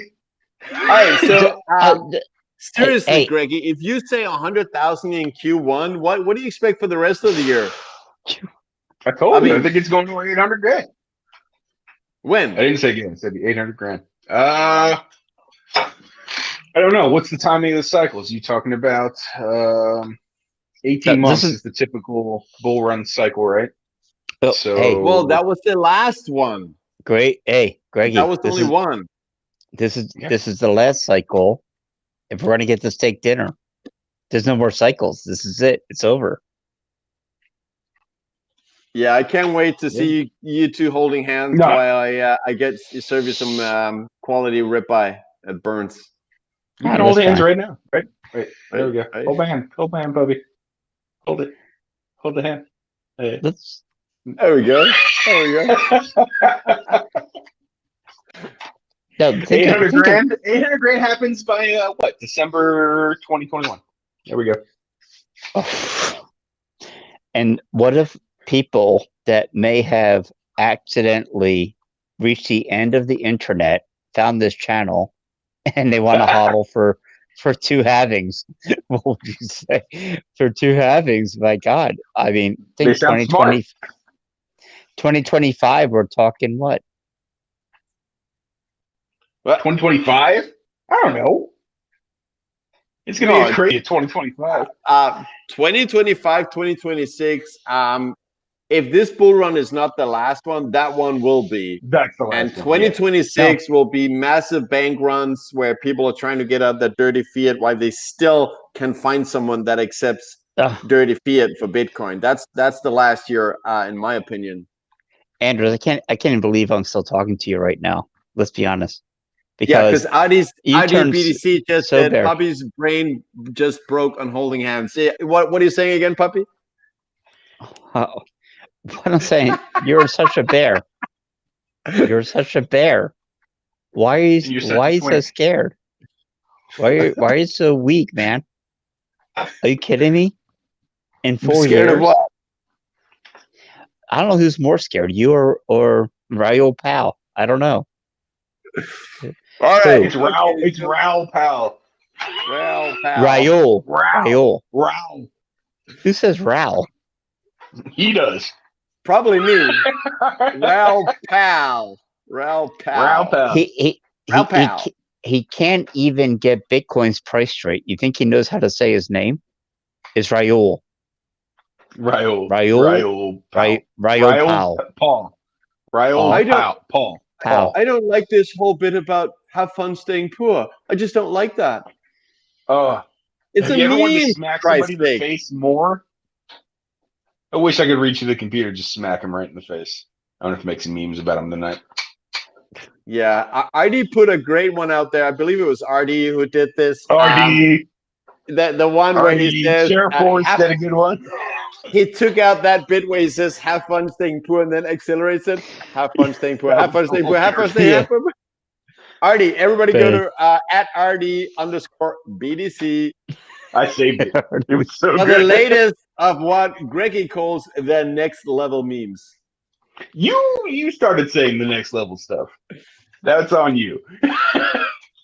No, it happened in our DM on Twitter. In that chat group, someone was saying something about next level, and I saw it triggered you. So because it triggered you, of course, I own it now. I run that tape every day. I got you. Morning to evening. Our highly exclusive chat group. What's happening to Pubby? I don't know. I feel we are losing him. I'm not sure if there's water in that water bottle. No, I think I know. I think I know because I think I was the it's you, motherfucker.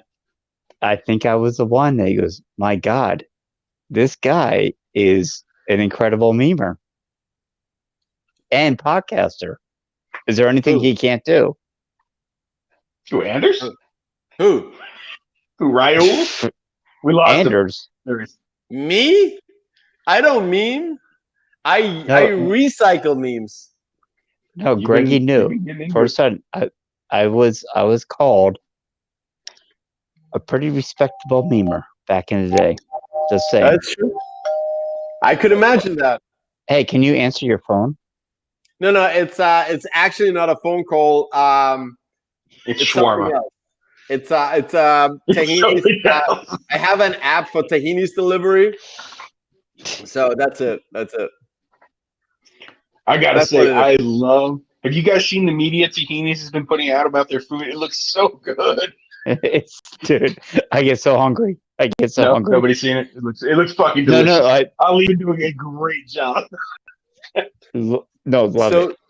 The only way I survived after the pirate battle with Jeff Boot and Puppy was I ordered a Shake Shack. I had a Smoke Shack with bacon. I had a Shack Burger with and a chocolate shake. That got me through the afternoon. I'm surprised you woke up. I never fell asleep, and that's probably a good thing. I think. Otherwise, I would not be here. Yeah. So, Puppy, do you have something intelligent to say? You called me a bear. What was your price prediction that made me a bear? You little bear pup. Bitch. Yeah, you can say bitch. That's right. No, there goes my channel. There goes my channel. Oh. Yeah, there goes his channel. Fuck your channel. This is our channel. Oh God. No. So great. No, man. Listen, you and I, of course, we talk ad nauseum. I add the content. You add the nauseum. I would like to think of some of the things that I wanted to say, and I passed some to Greg. In that, no, I would like his views on it. Michael Saylor. I tried to draw it out of Jeff today, and he did. Taking a loan out to me is unbelievable in the sense of CEOs doing this. So what do you think from you get someone that just starts out by using their cash to get into Bitcoin,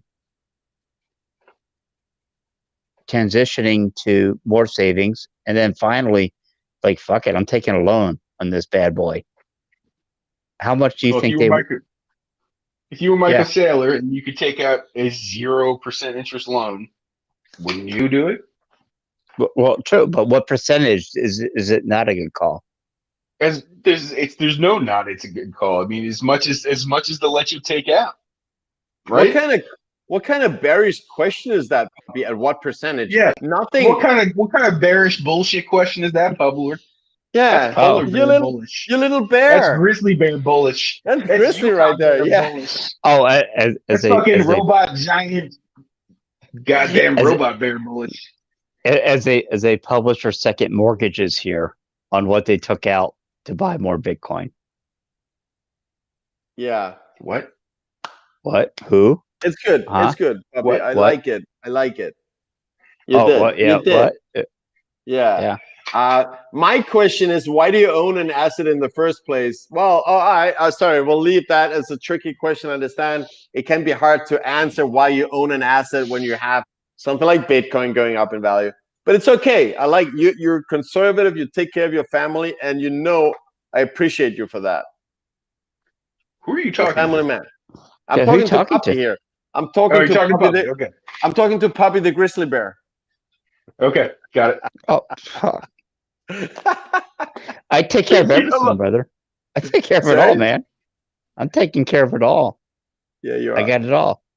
You do. Yeah, you even have a Burns ribeye steak coming your way in 2022. Man, I just might look. Once it's possible, already. I might just find my way somewhere to Florida and get a steak with you guys. Perfect. I might front load the loss of that bet. 2022 is just so far away. Who knows who's alive? Come to Florida. Come to Florida before it gets inundated by global warming floods. Listen, all I'm saying is maybe we should. It'll be a great party. We'll do the after party, but this could be one where we have to wait until we get the Jeff Bridges of the world, just drive in, roll in from everywhere, and have a good time. We're going to have people from all over the Bitcoin community that are just going to want to have a plebeian party, however you want to call it. I'll wait for him. What does Jeff Bridges have to do with it? That's a good question. I was thinking, like, what's he talking about, the grizzly here? I mean, I love Jeff Bridges. So, my aunt was an actress, married a guy that was an uncle, and they had done a few films and a few with Jeff Bridges. So, one was Starman, by the way. I didn't want to announce it until the show, but there you got it. Wait, was I meant to be paying attention here? I was looking at the chat. No, it wasn't for you. You had a grandmother who made out with Jeff Bridges, or what happened? No, Pubby just had a whole non sequitur for some reason. I don't know why. I don't know what Jeff Bridges has to do with anything. But now we have some family history for the lords, for the family lords. Listen.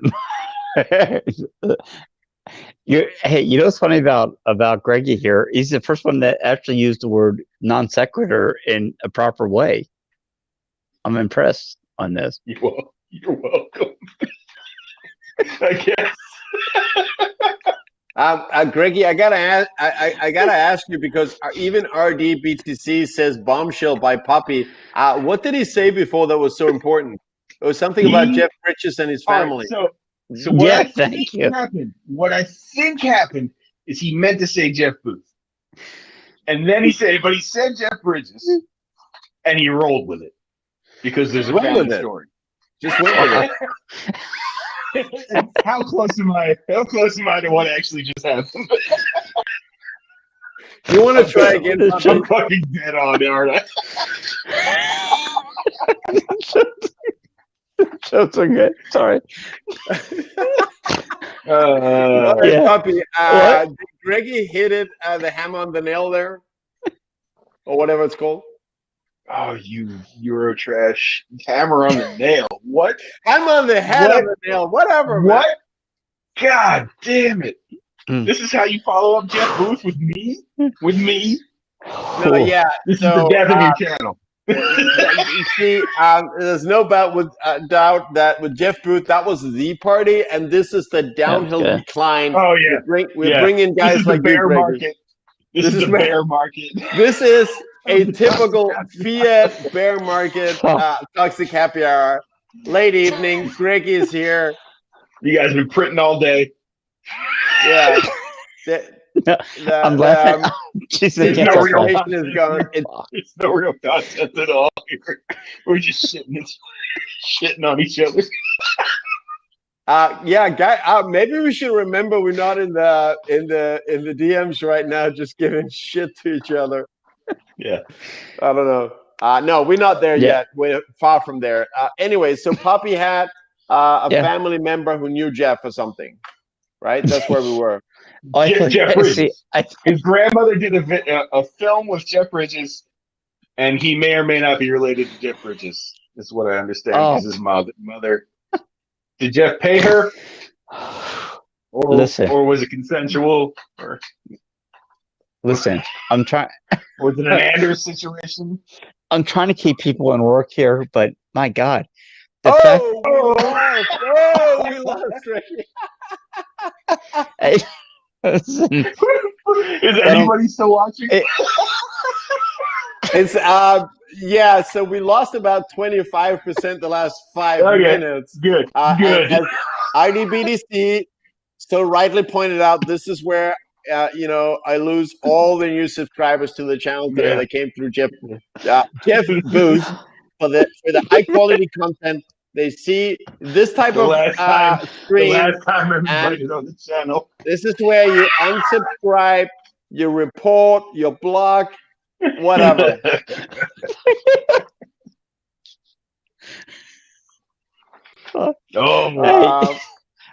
Listen, look, if you don't know that Jeff Bridges is a brilliant actor, why are we even? He's a brilliant actor. Book, The Price of Tomorrow. Jeff. Oh God. This is supposed to be. I guess this is what should have been like, just like a private Zoom where we're not scaring everyone away from. It's better. Yeah, you're right. It's better. I'm trying to tell you. Let's pay the price. So Puppy's. So the Grizzly is trying to tell us something. Yeah, the Grizzly. Go. Yeah. What? You're the Grizzly, not me. Bear. Oh. There's only one grizzly bear in here. It's not me. Right, bear. Goddamn, Pubby. This is the escape. This is the escape velocity, man. We're gone. We are gone. Well, Anders, I think you're right. I don't understand how you don't see it. Hey, look, Puppy, we still didn't touch 20,000. You can't say we're gone. We're not there yet. We didn't touch 20. Greg does say we're going to do 5x in less than 4 months, which does sound absolutely ridiculous, to be honest. We're done. The whole conversation is done because guess what? We jump, and there's no coming back, man. Oh, we lost him, or did we lose me? I'm not sure who we lost here. Probably most of the viewers, including Dr. Drew Humpy. He's still lost. I can't blame him after this conversation with. Are you playing Pubby now? What is that? Jesus. What happened to Greggy there? There he is. He's back. No, he's not. He's gone.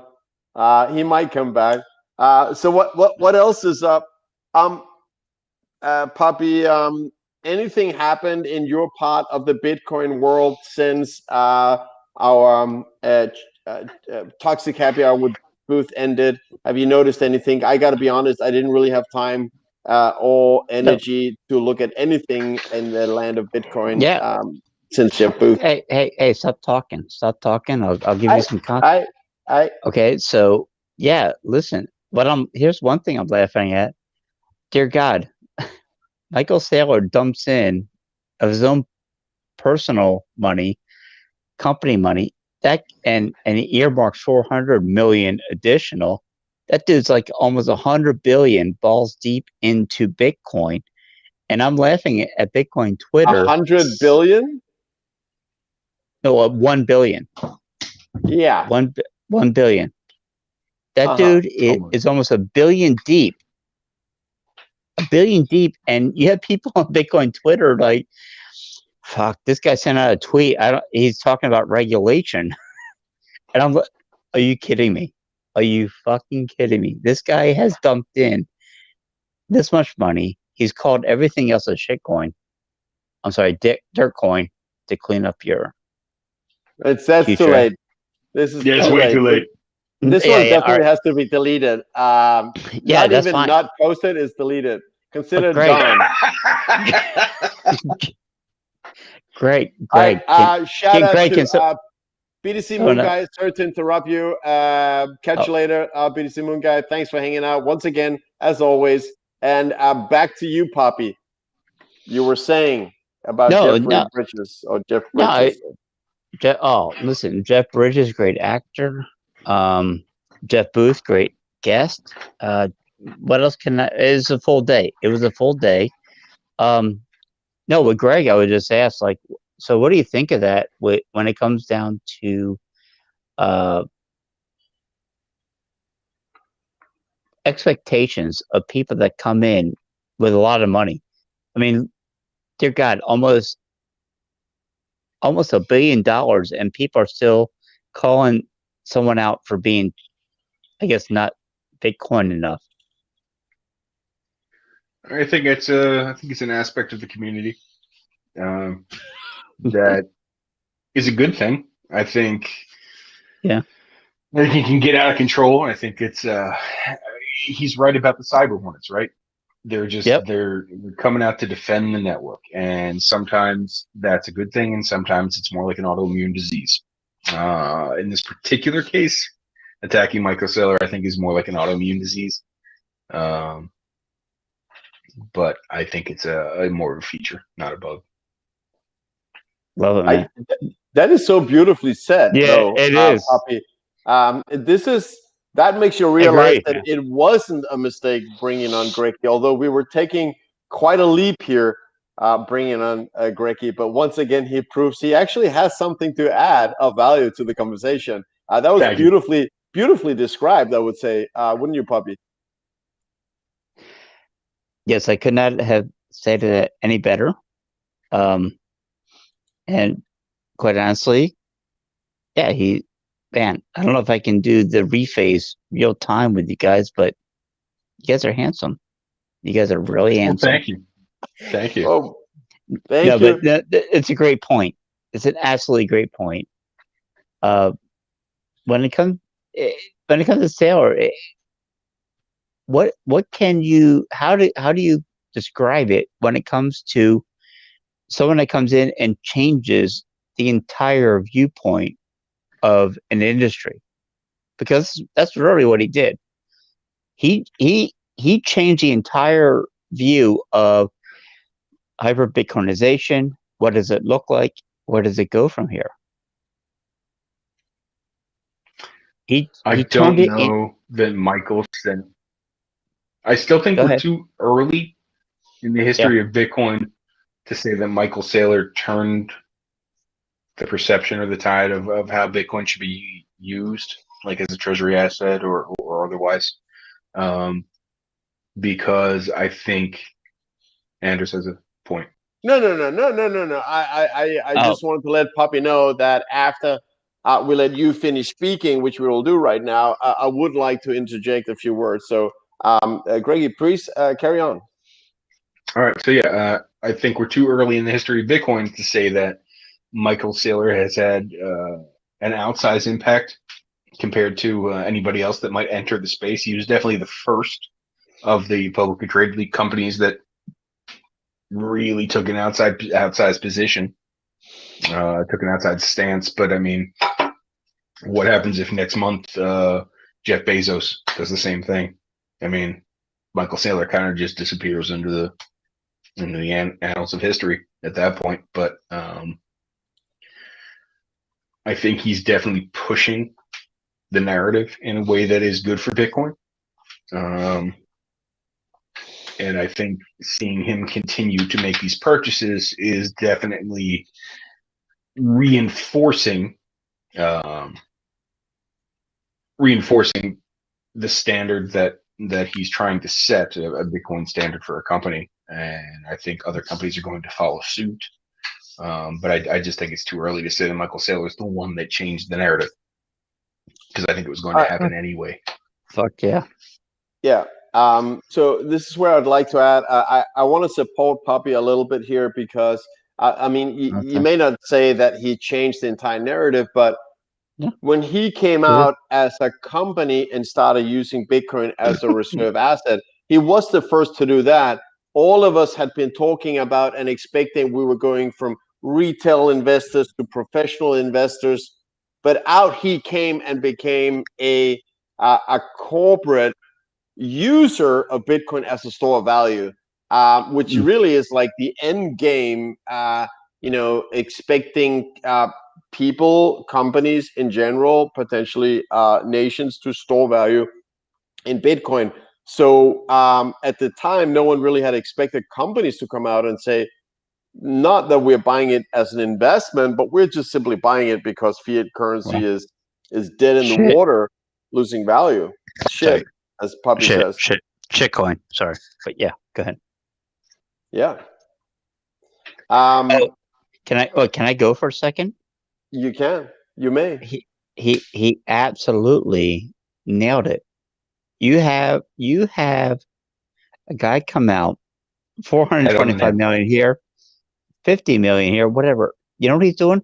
He's buying an asset that he believes was gonna just destroy the value of a dollar. He went all in at $11,000, destroyed it. Guess what? He's buying. Rewind 3 seconds because yeah. Are we here now? Can you hear me? Check. Yeah, you're here. I just want. Yep. Go ahead.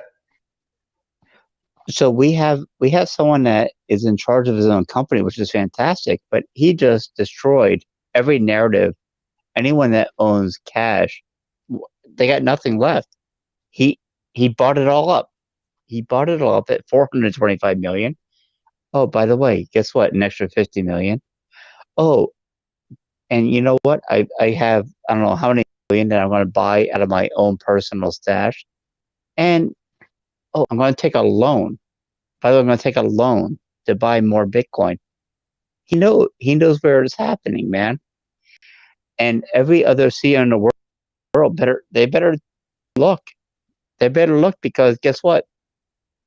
There's nowhere else to go. Nowhere else to go, man. I have a question for you, you two guys. And what is the timing? Do you know what is the timing of this $400 million bond sale? Because now we actually have an opportunity to front run $400 million worth of Bitcoin buying. Yeah. Yep. Greg, go ahead. You go first, baby. Go. I'm not sure I understand what the question is.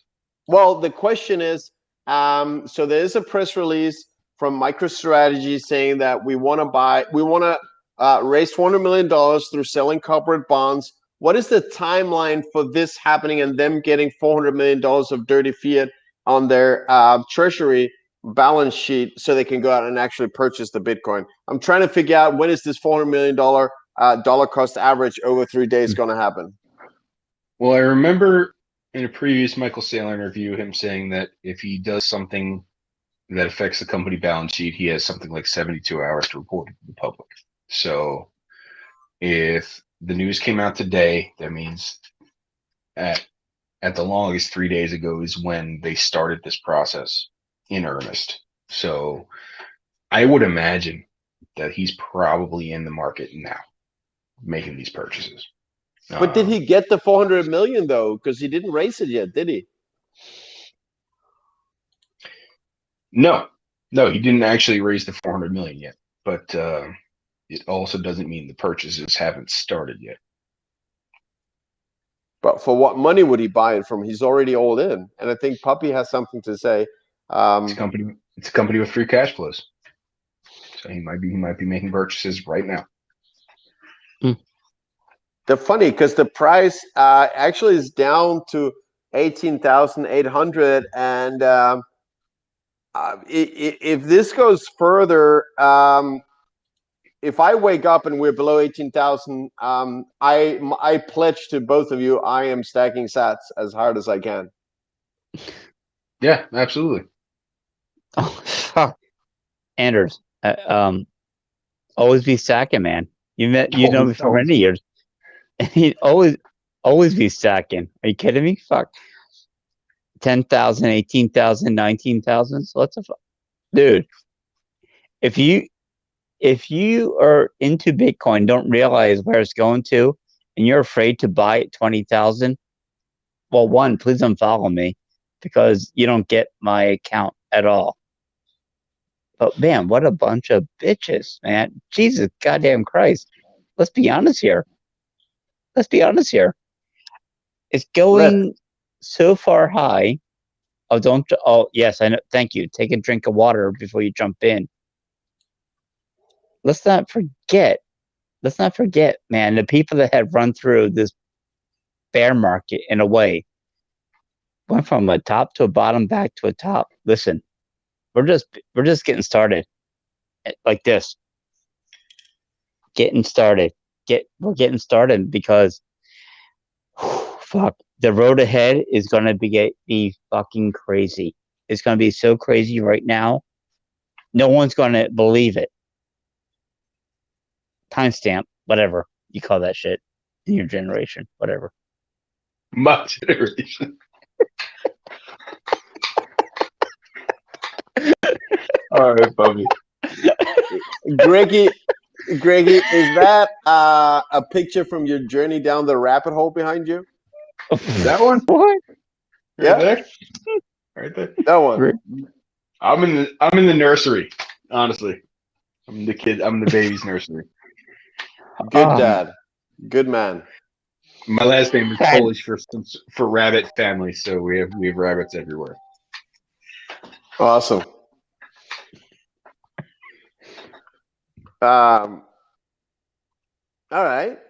Well, hey, look, dude, I'll take charge of this shit if you want, man. What are you doing? What you're watching some? Take charge. We want some of that. Take charge. I want to see what happens here. Puppy rant. That's right there. Yeah. No, let's go. Hey, look. Let's go. Look, listen. No. Yeah. Guess what? Hey. Yeah. Cut yourself off, man. Cut yourself off to the side so the big boys can talk. Right. So when you look back, Greg, on where we started, where we're coming through, I'm curious about where do you think the cutoff was? Where was the cutoff between, we'll say, the obvious 1971 to today? When did it cut off? Yeah, Anders, cut yourself off. When did what cut off? When did the capitalism versus the crony capitalism tagline occur? Because that's the one thing I noticed when I was talking to Jeff was about free market this, free market that. Oh, but guess what? We haven't been a free market in years. So you had people. Alan Greenspan. Well, easy. I didn't want it that. I didn't want that quickly. I'm sorry. Keep going. Yeah. No, seriously. But so Alan Greenspan, yeah, man. Back to the 80s, yeah. Absolutely. So, can you give a background into how it changed? Yeah, 2001 .com bubble. Fuck yeah. Printing money for stimulus. I mean, who was the Fed chair after Nixon that actually raised rates? I can't think of his name right now. Fuck. You think I know this? No. I would assume you know this. You're older than me. You should know this. But I only found Bitcoin a year or two ago. I'm sorry, 3 years. 5 years. All right. So, shit, I'm forgetting his name, but there was a Fed chair that actually raised rates into the face of a recession, created stagflation, all that fun shit. But the real the real start of crony capitalism, I think, happened with Alan Greenspan when the dot-com bubble burst and we printed money to save the economy. And then that process really just accelerated on through the housing bubble and the virus bubble, and it'll just continue. But I think that's where the real problem started with crony capitalism. You can start at Nixon closing the gold window, but I don't think the real plunge was taken until Greenspan.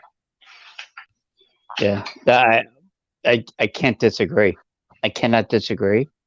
So I was quiet for a little while because I wanted to give you a chance to shine here, Puppy. But what the hell are you talking about? What's the value in this? Like, where is the interesting part of when crony capitalism started? Why is that interesting? Where are you going with crony capitalism? Yeah, why? Where are you going? Why? Grizzly? What are we headed to? Why? I'll tell you what. I'll tell you why. I'll tell you why right now. Tell me, because your sweet Danish ears. Here we go. Are you ready? Are they hardened enough to hear this truth? Get ready, because here's what happens, man. What you haven't realized for many years, since 1971, we've been taken off the gold standard. We have been swimming in a sea of fiat.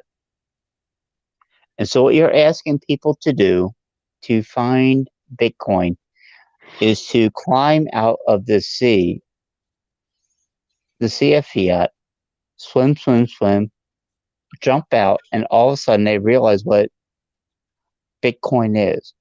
What is a real currency? And I hate the word currency. What is a true store of value? Money. Money.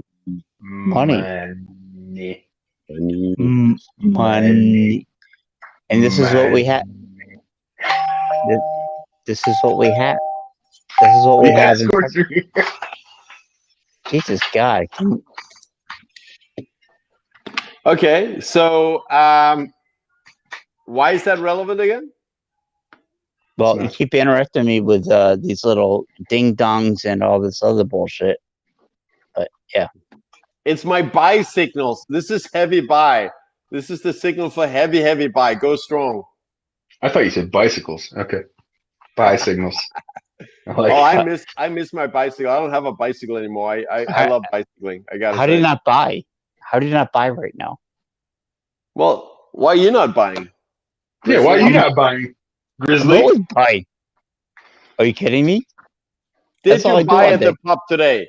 Was it a good day or was it not? Did you buy at the pub today when we were talking to Jeff Booth? As a badge of honor?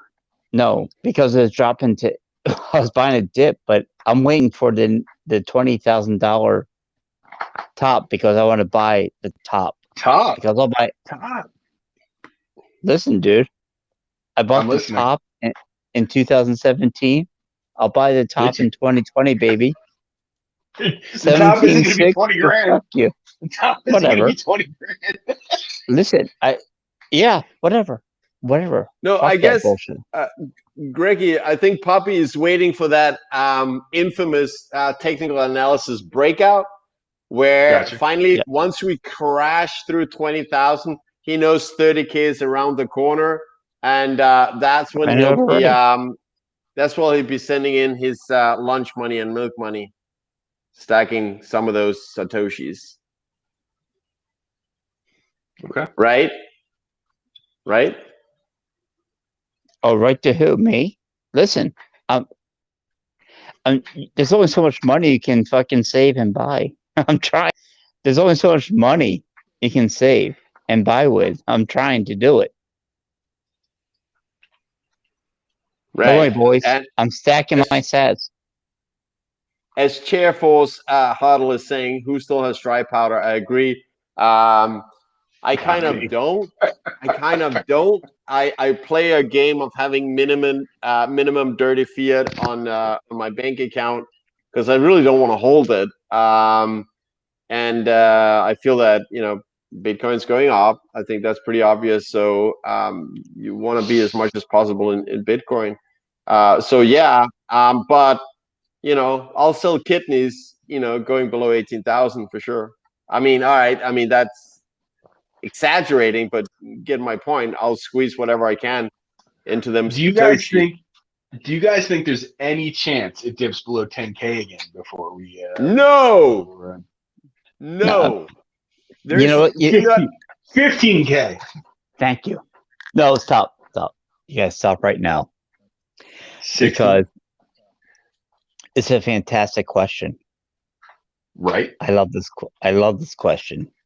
Get and let me after tell it, you the Pubby. answer to this question. Tell me the answer. I could tell you I don't give a fuck. If it goes under 10,000, I'm buying like I bought the first time it went under 10,000. Okay. I rode this bitch down to $3,400. I'm coming back up. I am coming back up, baby. All right, Understand? so Pubby's treating Bitcoin like a bad girlfriend. Got it. He's riding the bitch down. How about you, Anders? What do you think? You think it's dropping below 15K, 10K? What do you think? You think it's a drop coming, or you think it's just I up? really don't think we will see. Well, we're definitely not going below 15K. I find that extremely hard to believe. No, I'm saying we're definitely not. Yes. I'm not saying, look, is there a 2-3% chance in a freak of nature that it could happen? Sure. Below 14? No way. No way. But would I be betting anything on waiting for a dip? No way. There's no way at this No stage that fucking I'm way. not as fully exposed as I can be. I'm You are 100% exposed. fully, 100%. I'm very exposed right now, Yeah, you're not live, even wearing right here. pants. Yeah. Of course not. This is just a live stream. No one can see that I'm wearing my pajamas. But no, I'm fully all in. All assets allocated. So I'm not betting on it. I think it's ridiculous to think that it's worth gambling with an easy 15x. I think, in my opinion, to get a few percent discount, that highly likely will not happen. I mean, at this stage, Bitcoin goes up like 0.25% on average per day. Yeah, well, did you say 15x? Are you a 15 trader? eggs. 15 I eggs. said, He's talking about baker's dozen of eggs. we're talking breakfast, right? Eggs Yeah. and bacon. 15 of them. 15 Yeah. eggs. Get some right? bacon on Scramble. there. Yeah. Sunny side up. Sunny side Scramble up. it up. No. You scramble We're having them a good up. time. Throw in a few, throw in a little bit of, yeah. There's no content happening right. This is terrible content, but nonetheless, the three of us are having a conversation for the first time, I think, on Toxic Happy Hour. Finally we got Greggy back, and all three of us. Yeah, all three of us. So would I bet that I would not bet that there's going to be a drop. Could it happen? Sure, it could happen. Is it likely? No, it's not likely. Are we going? If we're going right now, we're at 18,300 on Bitstamp. If we're going below 18, if we're there below that in the morning, I don't care. I will throw whatever I have. I don't, have anything left fiat wise, but I will just pump it. I will do my bit to take sats off the market. That is so cheap, knowing that Mike Ursula is coming in with $400 billion. Imagine you have the chance. He's not buying now because he didn't raise those bonds yet. No, Greg, I know you think that you're you work in the financial industry or whatever, but no, he didn't start buying yet. This is a chance to front run it big time.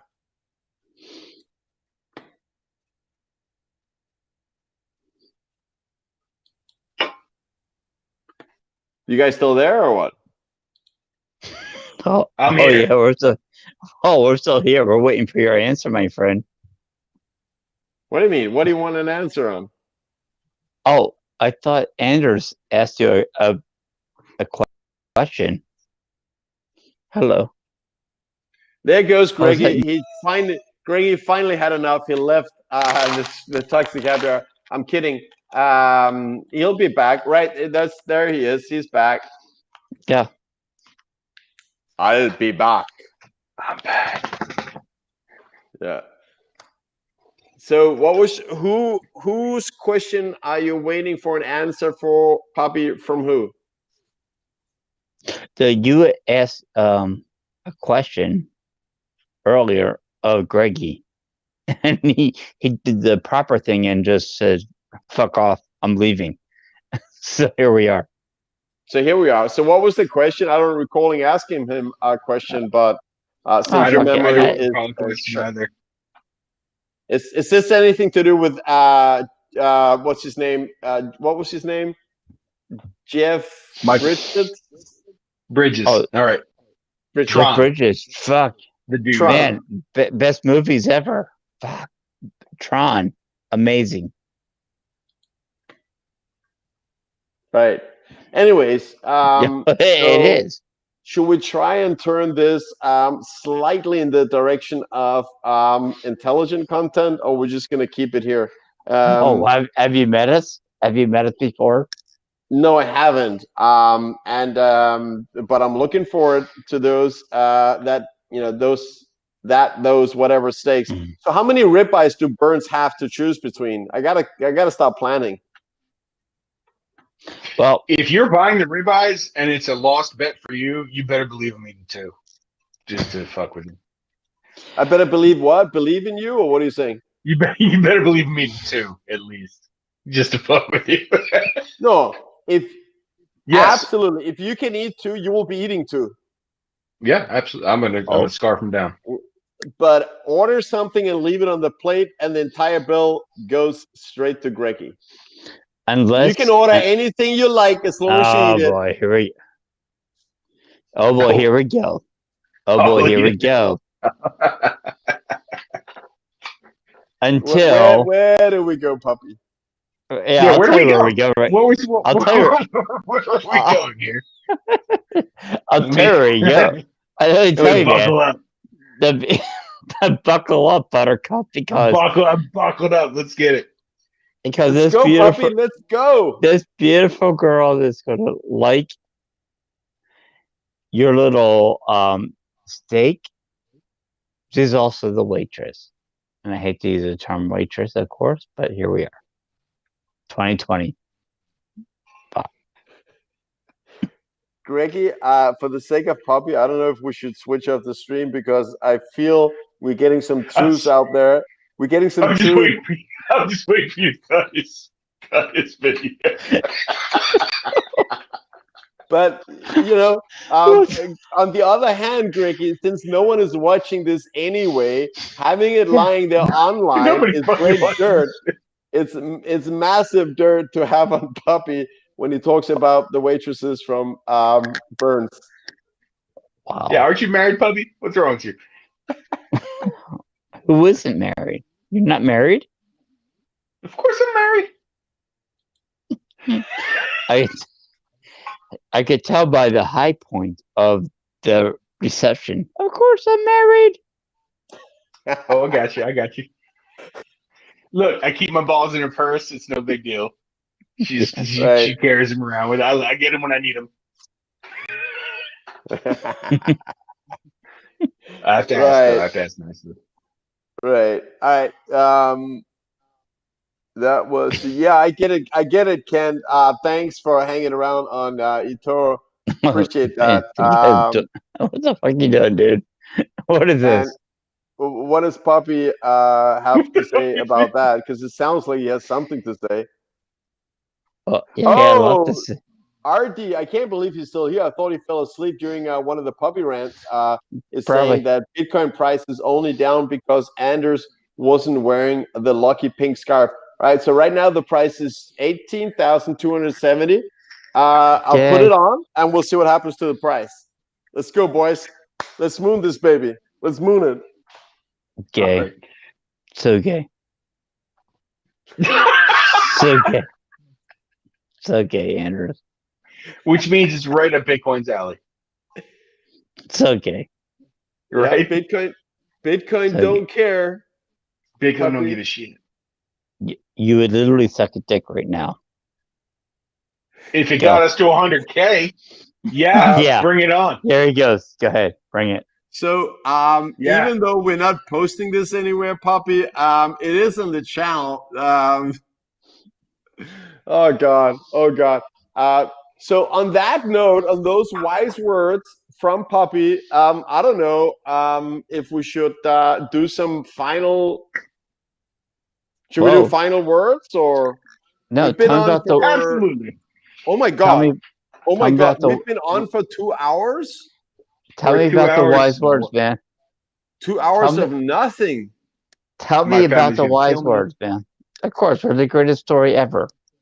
Yeah, yeah. I love the Great. story about Jeff Bridges. Phenomenal. Buy Pivot. Bitcoin, hold Bitcoin, don't sell Bitcoin. Those are the wise words. Yeah. Buy it, hold it, don't sell it. Wait for infinity. It's around the corner. Fucking Jeff Bridges. That I bitch. hope you guys Yeah. enjoyed this. It's never happening again. Yeah. So that was probably. I had high hopes for getting together Greggy and Puppy at the same time. As No, Greggy it's a said, problem. it's never gonna happen again. Don't It's never worry. gonna happen. I'll fill in for Pubby when he's not around. I'll help you out. Yeah. Stay subscribed. Stay subscribed to the channel. I promise never to bring these guys together again. Hey, please Say stay please. subscribed. Say please. Please, pretty please Please. don't unsubscribe just because Puppy can't hold his water bottle. No, all Fuck. right, guys, it's been 2 hours. It's 7 Yeah. p.m. I gotta start thinking about, I don't know, entertainment. I gotta go put the kids to bed, so Yeah. Oh, yeah. It's late, you guys. So it's why don't late. we do It is some? late. Why don't we do some final words? I think we should start with Puppy because Greggy, I'm sure you have a Oh take. yeah. Whatever Puppy says, I know you're gonna have an angle on that. So why Sure. don't we Yeah. start with you, Puppy, on some of them famous final words? I'd love to hear final words from you right now. To be honest, do you Oh. have? Oh, me too. Oh Oh, Jeff wow. What? Bridges unsubscribed. Oh God, I already just saw Jeff Bridges unsubscribed from the channel. Blasted. Puppy. Hey. What can you say, man? What a fucking afternoon. When you have a guy like Jeff Booth Bridges. and his brother Jeff Bridges come in and join you, it's absolutely amazing because it's rare in life that you have brothers that are, I don't know, just happy to join you. And we found it, man. We fucking found it. So yeah, I'm happy there. It's a lot of love, and I love all the love coming Yeah. from Puppy. I think it's heartwarming. It's great. It's phenomenal, and I love to pass the baton to, if it's called that, Oh to Greggy now. motherfucker! Baton, Oh, he's not baton. done. He's not done. It's a Holy fucking Moses! baton, man. Sorry, Jesus, baton. baton. All right, let's pass the baton to Greg Zaj, the meme hamster. The meme hamster. Yeah, I had a great time today, guys. Thank you for having me on. It was a pleasure. I really enjoyed the conversation, especially when it was cogent. And Pubby, I agree with the sentiment, man. It's a good family we've established here. So thank you for having me on, and it's been a blast. Yeah, I mean, honestly, it's funny, Greg. You're saying thank you for having me on. I consider you part of the crew here, and I've said for a long time, and you know that in the chat that you gotta get on here. You two gotta figure out a timing, and today we finally succeeded. So Finally. I wanna do a lot more of this, and maybe in a less after party state of mind, Puppy the Grizzly, but. But it's fun to hang out with you guys. I look forward to have steak. I don't know if I should say buying steak, but have steak with you guys. Have steak. We're Uh, half steak together. we'll have steak. We'll 2022. have steak. And on that note, those final words, I just want to say to everyone, the handful of people out there still watching, be careful to store more value in fiat currency than you can afford to lose, because that is a built-in policy. That is a burning ship. It's the Titanic. It's going down. It is official.